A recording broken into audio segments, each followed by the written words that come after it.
अस्सलाम वालेकुम नाजरीन। आज मैं अपने कज़न शुएब ख़ान के साथ आज अपनी ज़मीनों पे आया हूँ। तो माशाल्लाह ये हमारी इर्द गिर्द जो है ना, बिल्कुल ये हमारी ये सारी ये फसल जो है ना, ये हमारी गंदम की फसल है। अभी माशाल्लाह बड़ा ज़बरदस्त फसल हमारा लगा हुआ है। लेकिन अभी सोचने की बात है, आप लोग सोचोगे कि ये शुएब ख़ान ने ये डांग क्यों उठाया हुआ है। तो ये शुएब ख़ान ने डांग इसलिए उठाया हुआ है कि यहाँ पर एक बेर का दरख्त है, जिस तरह ये आपको वीडियो में नज़र आ रहा है। तो इसको हमारे दादा अबू ने लगाया था। तो आज शुएब ख़ान कहता है कि आओ मैं आपको दादा अबू की जो ना लगाई हुई बेर की जो ना फल आपको खिलाता हूँ। तो आओ चलते हैं, शुएब ख़ान के साथ हम चलते हैं और देखते हैं कि शुएब ख़ान हमें किस किस्म के जो है ना बेर खिलाते हैं। तो आइए हमारे साथ रहिए।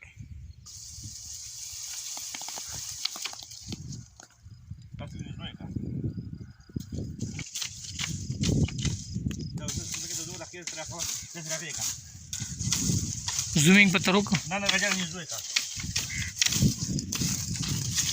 नाज़रीन,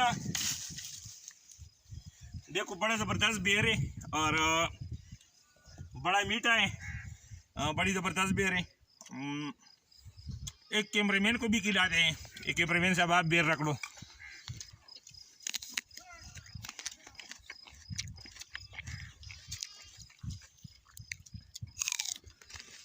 नाज़रीन, हमारा दादा अबू जो है ना अभी इस दुनिया में नहीं है, उसको अल्लाह जन्नतुल फिरदौस नसीब करे। लेकिन उसकी ये निशानी हमारे पास अभी भी मौजूद है और बहुत दूर दूर से लोग इसको जो है ना खाने के लिए आते हैं। तो हमारे जो बड़े हैं उसकी जो इस तरह निशानियां हैं उसको आप लोग अपने पास महफूज रखें। और ये सदका जारी है। आज वो इस दुनिया में नहीं है, लेकिन काफ़ी लोग जो है ना वो इस बेर को खाने के लिए आते हैं। और अल्लाह हमारे जो है ना दादे अबू की जो है ना इस सदका को अल्लाह कबूल करे। अगर हमारी वीडियो आप लोग को पसंद आ गई है तो शुएब ख़ान की इस डांग के साथ जो है ना माशाअल्लाह इसने डांग अपने पास रखा हुआ है। हमें इजाज़त दीजिए। अल्लाह हाफिज़।